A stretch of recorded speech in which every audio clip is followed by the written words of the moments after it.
그동안도 안녕하셨어요? 평안하셨습니까? 예, 오늘 이제 저의 설교 차례가 돼서 이렇게 여러분을 뵙게 됐습니다. 예, 동영상으로나마 여러분들과 만나 뵙게 되니까 참 반갑습니다. 오늘 전할 말씀은 누가복음 8장 15절의 말씀이 되겠습니다. 제가 봉독해 올리겠습니다. 좋은 땅에 있다는 것은 착하고 좋은 마음으로 말씀을 듣고 지키어 인내로 결실하는 자니라. 다시 한번 말씀드리겠습니다. 좋은 땅에 있다는 것은 착하고 좋은 마음으로 말씀을 듣고 지키어 인내로 결실하는 자니라. 네, 오늘 말씀의 제목은 기다림의 결과라고 정했습니다. 기다림의 결과. 그렇게 기승을 부리던 코로나 팬데믹이 그 기세가 약해진다는 소문이 여기저기서 들리고 있습니다. 코로나 사태로 예전에는 겪지 못했던 여러 가지 제약 때문에 우리의 생활뿐 아니라 교회 생활까지도 불편함을 느끼며 지냈던 그런 날도 얼마 있으면은 정상적으로 돌아가겠구나, 그렇게 생각하니까 안도가 느껴집니다. 그리고 오랫동안 마스크를 쓰고 생활해 왔는데 그 마스크 쓰고 숨 쉬느라 답답하던 이 상황이 곧 사라진다고 그러니까 이제야 사랑의 동산 식구들이 또 만나서 이렇게 재회하게 되겠구나 하고 그 마음의 설레임이 일어나는 요즘입니다. 본문을 읽어보면서 인내라는 의미를 묵상해 보았습니다. 그러면서 인내와 기다림은 밀접한 관계가 있다고 생각했습니다. 그래서 말씀의 제목을 기다림의 결과라고 정해 보았습니다. 기다림에는 어떤 대상에 대한 기다림, 즉 사랑하는 사람이나 그보다 더 고차원적인 대상의 기다림이 있고, 성공이나 목표에 대한 기다림, 또 중병을 앓고 있는 사람에게는 속히 이 병이 치유되었으면 좋겠다는 그런 기다림이 있고, 지금처럼 어려운 그 사태가 빨리 지나가고 안전하고 평화롭고 안락한 생활에 대한 기다림 등이 있는 것입니다. 이렇게 기다리면은 여러 가지 환경의 그 요인 속에서 발생을 하지만 기다림에는 언제나 인내가 동반된다는 것입니다. 인내가 왜 이렇게 중요한가에 대한 해답이 오늘 본문 말씀 마지막 부분에 기록이 되어 있습니다. 바로 열매를 맺기 위한 것이에요.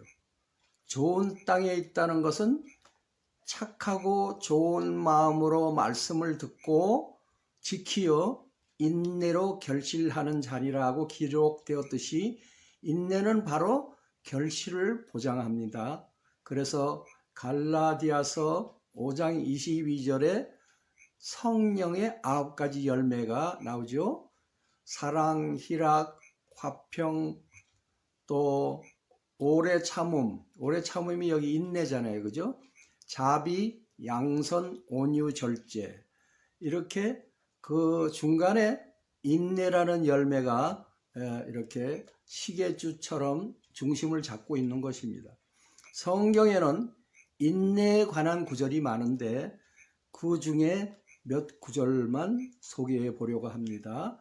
데살로니가 후서 3장 5절에 사도 바울은 주께서 너희 마음을 인도하여 하나님의 사랑과 그리스도의 인내에 들어가게 하시기를 원하노라고 말하고 있으며 히브리서 10장 36절에는 너희에게 인내가 필요함은 너희가 하나님의 뜻을 행한 후에 약속하신 것을 받기 위함이라.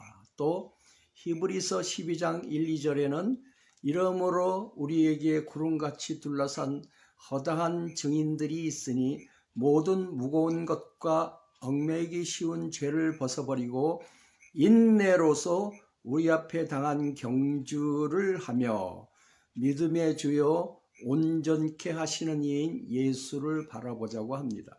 이렇게 인내에 대해서 강조하는 데는 인내의 그 결과성의 중요성, 결과의 중요성 때문인 것입니다. 제가 어른들한테 제 어렸을 적에 어른들이 흔히 말하는 말을 들은 적이 있어요. 참을 인자가 셋이면 살인을 면한다고 한 말들이 지금에 와서 이해가 됩니다. 그렇습니다. 인내의 결과는 결실의 기쁨을 가져다 주는 것입니다. 그러나 이 인내의 결실이 무조건 참아야 된다는 그런 것이 아니라 그것을 받아들일 수 있는 좋은 땅이 있어야 가능하다라는 그런 말씀입니다. 본문에 좋은 땅이라 표현되어 있는데 그 좋은 땅이라 표현되어 있는 것은 땅에는 좋은 땅도 있고 나쁜 땅도 있다, 이런 암시를 주는 것 같습니다. 실제로 성경 마태복음 13장 1절 9절에는 네 가지 땅에 대해서 말씀을 하고 있죠.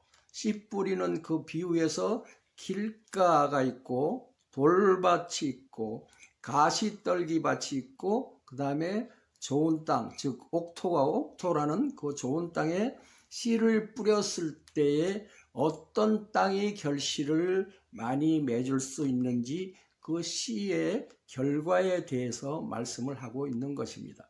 이 말씀이 우리 마음밭에 관한 것이라고 할 때 오늘의 본문 말씀에서 좋은 땅이란 착하고 좋은 마음이다라는 것이 더 분명해지는 것입니다. 착하고 좋은 마음의 땅에 씨 뿌린 자이신 예수님께서 말씀의 씨를 뿌려주실 때 착하고 겸손한 마음으로 아멘하고 잘 받아들이는 것만으로 우리의 의무가 끝나는 것이 아닙니다.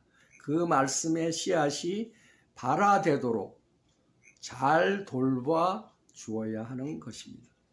주위의 그 잡풀들로 인해서 땅의 영양분이 빼앗기지 않도록 김을 매 주어야 하듯이 말씀을 적용하는 데 있어서 방해되는 그 어둠의 영들의 세력을 예수님의 이름으로 과감히 뽑아내야 하는 것입니다.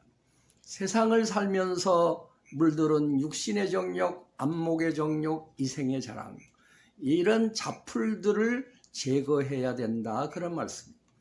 우리의 자아가 아직도 살아서 말씀을 받아들이는 데 방해가 된다면 미련 없이 고운 가루로 부셔버려야 된다는 말씀입니다.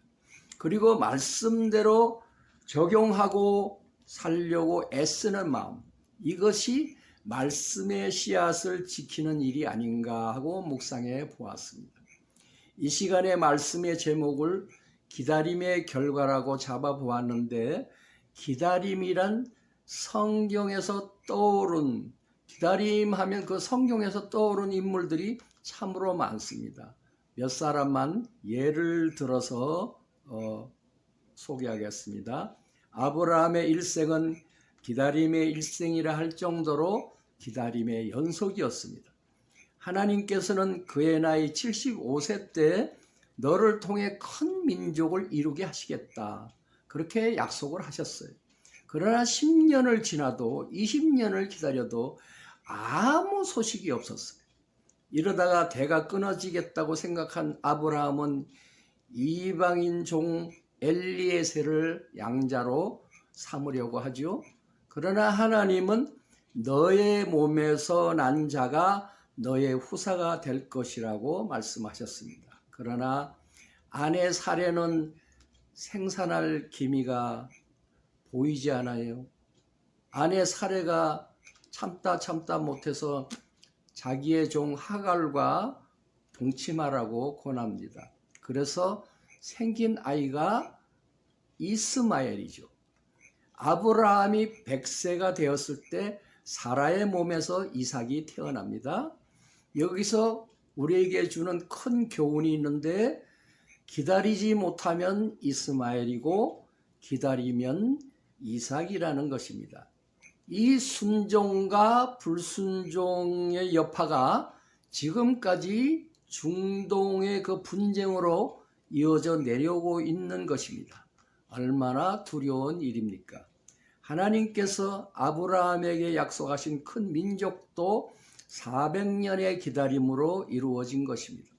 이와 같이 아브라함은 철저히 기다림의 훈련을 받았습니다. 또 모세의 기다림이 있습니다. 모세는 40이 될 때까지 왕궁에서 왕자로서의 교육과 훈련을 받았지만 한 사람을 죽이는 바람에 미디안 광야에서 40년을 보내게 되지요. 어느덧 80세가 다 되어서 기력이 쇠한 모세에게 하나님이 부르십니다. 모세는 하나님이 주신 꿈을 이루기 위해 40년이라는 시간을 기다려야 했던 것입니다. 노아의 홍수 때는 어떻습니까? 비가 40주야 40일을 내렸는데 노아의 8 식구가 방주 안에서 하나님의 구원의 때를 기다렸던 것입니다. 요셉은 꿈을 이루기 위해 애굽에서 기다렸고, 다윗도 사무엘에게서 기름 부음을 받았지만 광야로 피해 다니며 때를 기다렸습니다. 하나님은 이렇게 사랑하는 자에게 기다림의 훈련을 시키는 것입니다. 기다림 없이는 하나님을 만날 수가 없습니다. 신약 누가복음 2장 25절에 하나님의 약속을 붙잡고 메시아를 기다렸던 시므온의 기다림이 있습니다. 우리만 기다리게 하시는 것이 아니라 하나님도 인내하시고 기다리시는 하나님이십니다. 이사야서 30장 18절에 하나님을 기다리는 자는 복이 있도다. 그러나 여호와께서 기다리시나니 이는 너희에게 은혜를 베풀려 하시며 일어나시리니 이는 너희를 긍휼히 여기려 하심이라. 대저 여호와는 정의의 하나님이시라. 그를 기다리는 자마다 복이 있도다라고 말씀하십니다. 우리가 생각하기에는 이 기다림의 시간들이 낭비라고 생각하기 쉽습니다. 왜냐하면 기다리면 지루하고 고통스럽기 때문입니다. 그러나 사랑하는 사람을 기다리는 기다림은 설레임의 마음뿐입니다. 우리는 기다림의 신비를 복음을 통해 이해할 수가 있습니다. 예수님은 십자가에 못 박히실 때 묵묵히 기다렸습니다. 물로 포도주를 만드신 예수님, 신하의 아들을 고쳐주신 예수님, 38년 된 병자를 고치신 예수님, 오병이어의 기적을 베푸신 예수님, 무리를 걸어오신 예수님, 날 때부터 눈이 먼 시각장애인을 고치신 예수님, 죽은 나사로를 살리신 예수님, 이 능력의 예수님께서 십자가에 못 박히실 때만큼은 아무것도 하지 않으시고 하나님께 모든 것을 맡긴 채 기다리신 것입니다. 이 기다림의 시간에 부활의 씨앗은 움이 트기 시작한 것입니다. 내가 진실로 진실로 너희에게 이르노니 한 알의 밀알이 땅에 떨어져 죽지 아니하면 한 알 그대로 있고 죽으면 많은 열매를 맺느니라. 요한복음 12장 24절의 말씀입니다. 사랑하는 페스카도르 여러분, 하나님이 이루어 주실 때까지 기다리는 것이 우리의 발로 걸어가는 것보다 여행의 종착지를 더 빨리 데려다 준다는 사실을 믿고 다시 오실 주님을 예비하고 기다리시며 좋은 결실을 맺으시는 저와 여러분이 되시기를 축원드립니다. 데콜올레스.